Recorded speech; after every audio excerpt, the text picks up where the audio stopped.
Hello, welcome back to the channel. Glad y'all can tune in. I am disgusted, to say the least. What I'm disgusted about is slippage. I had a lot of slippage this year. In the process, and I'm not done yet, but I had about 30, close to 35 coons, and I only have 23 left, which is terrible. I had 8 coyotes,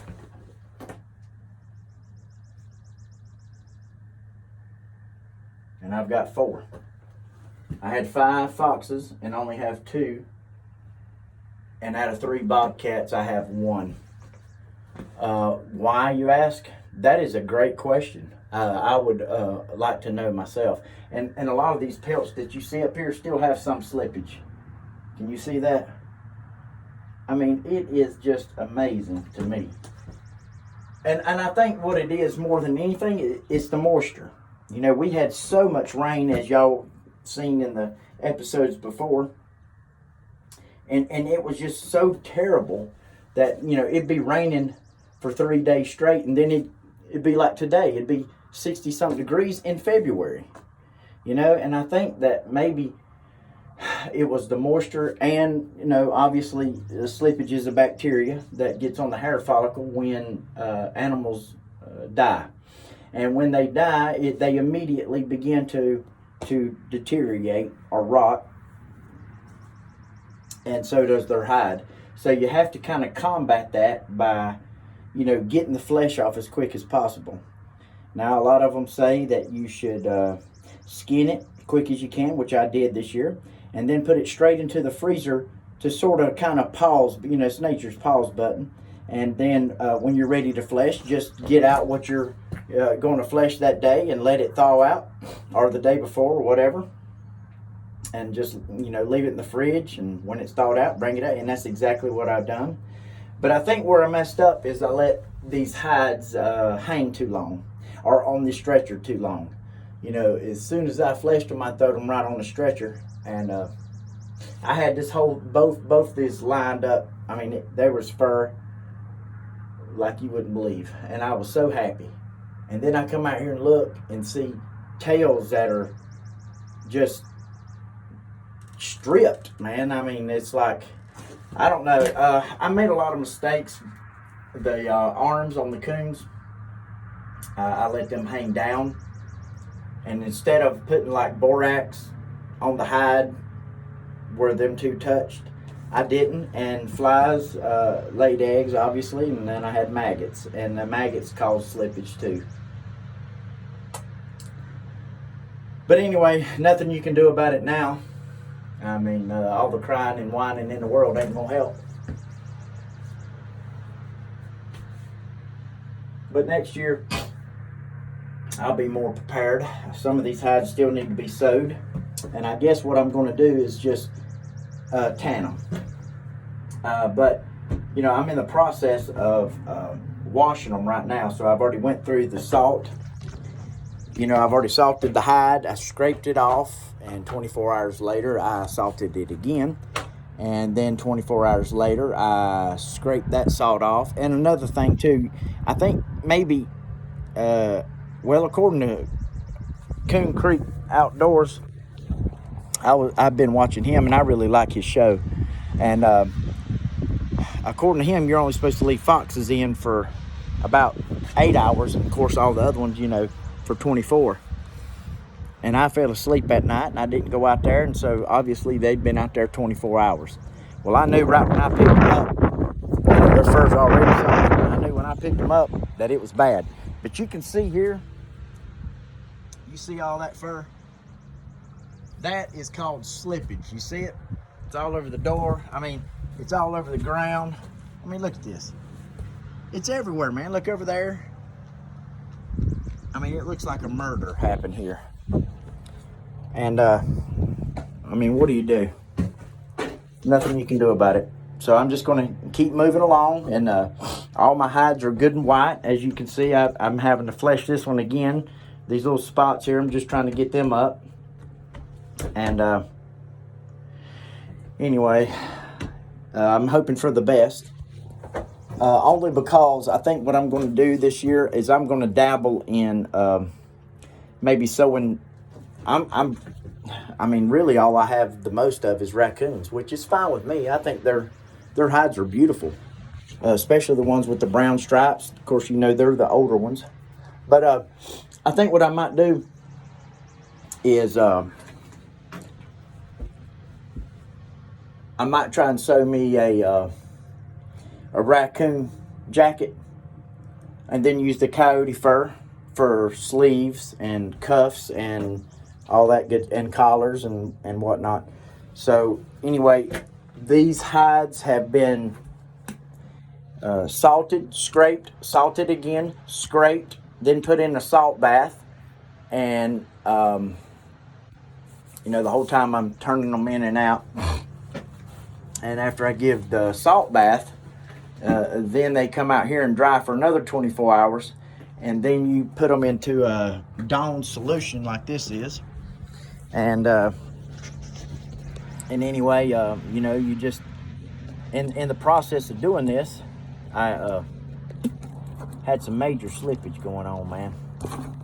And as we all know, slippage is terrible. So, you know, I mean, what do you do?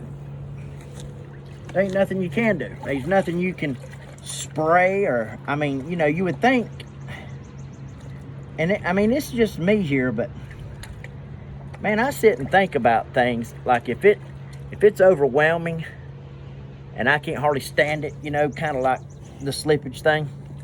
I mean, I had to walk away twice last night just because I was so mad about it. But you know, just doing my best. Next year is going to be a lot different. But you can kind of see right here how slippage is starting. You see? I don't know if you can see that, but it's kind of white right there. And this one isn't too bad yet, even though this part is. See the belly? The belly's already white. And I tell you, how terrible, man. You know, you go through all the trouble of look at that, the whole belly, look. And you can just grab it, see, and it just pulls off. Look at that. I mean, when I snap it dry, watch this. Fur start flying everywhere. And that is just a shame. I mean, look at that. Nothing on the back, though. Well, yeah, up at the head, look. See, that hide right there is ruined. Just throw it in the trash. And I mean, that's the way it's been going, man. You know, I'll have 2 or 3 that made it. Then you get this one that is literally, look at that, off the face. The ears are gone. The belly is totally shot. And I mean, all you can do with that is throw it away. So all your fleshing, all your hide, you know, all the storing and all the trouble you went through is for nothing. And that is what pisses me off more than anything, you know. But like I said, I mean, what are you going to do? Whine and cry like a little sissy baby, or just going to pick up and move on? I mean, that's all we can do. Pick up and move on. I try to cut, like right here, you see that slippage right here? Try to cut that out the best I can. Because, I mean, I don't know if it grows, you know what I'm saying? Bacteria is, you know, it, to me, my thinking is it grows, but, you know, maybe it doesn't. But I just try to get that, I just think of it like kind of like a cancer. I just try to get it out of there without, you know, getting into the hide. But see, that's the back right here. See that? That's bad, man. And I tell you, look at that. It just comes off, look, see? And I'm just disgusted, man. I'm just so disgusted with it. God darn it. You know, man, I'm telling you what. Here, I thought that old male there was going to make it. Nah, he ain't going to make it. He ain't going to make it. I mean, what a God-blessed shame. God damn, man. I swear to God. Whew. All right, well, I got to go because I can't be here just It just pisses me off to look at it. Oh God, I went through so much trouble, you know. I even been changing my water. I mean, what else? I hope that somebody watching this can, you know, lend a hand. Tell me what's wrong. I don't know what's wrong. It's discouraging, I know that. You know, I just got word that my ex-wife's uncle died, and we used to live beside him. I mean, I really liked Ronnie, and I hate he was by himself. His wife died probably 7 or 8 years ago, before he did, with an aneurysm. It's unexpected, and I tell you, she was a sweet lady, man, and really bent over backwards for me and my ex. We lived right beside them, and anyway, I am just kind of bomb fuzzled by the whole thing. I guess, you know, it just hit me wrong. And I guess with all what's going on here with the hides and all, it just took the meat out my taco, man. But I got to run to the bank and put some money in there. And I'll get back with you guys. I appreciate you tuning in. I did, however, get me some blackberries. Some blackberry vines. I'm super excited to plant them. And I've got my place tilled right over there. And I'm going to put them over there. I'm super excited about that. I also got me a, it's a crawl, I forgot what they called it. Anyway, it's a cross between a table grape and a muscadine. I guess they gene spliced it. But, I mean, how cool is that? You know, a doggone table grape and a muscadine. Pretty doggone cool, I think. So I bet they're gonna taste good. They said they had a real good taste. And what really blew my mind was they said if you had an acre of these, and they're called, oh, that's right, wait a minute. No, I've got that in coming. The cross between a table grape and a muscadine. But this one right here that I've got up there is a Marionberry. That's right, a Marionberry. And those Marionberries are really good too. And it's sort of a hybrid as well. They're like a cross between a blackberry and maybe a raspberry. I think maybe a blackberry and raspberry mix, which I love both of them. So I thought that'd be pretty cool. So anyway, I'm heading out. You guys take it easy, and thank you for tuning in again. And you know, there'll be videos every day of whatever I'm into and doing. I actually already done my traps. I've already boiled them and put some wax beak on and got all the wax off of them. And I boiled them in water, dyed them, and waxed them. So I'm already ahead of the game. So y'all take it easy, and thank you for tuning in again. I also want to take this time to thank my buddy, Palmetto Man.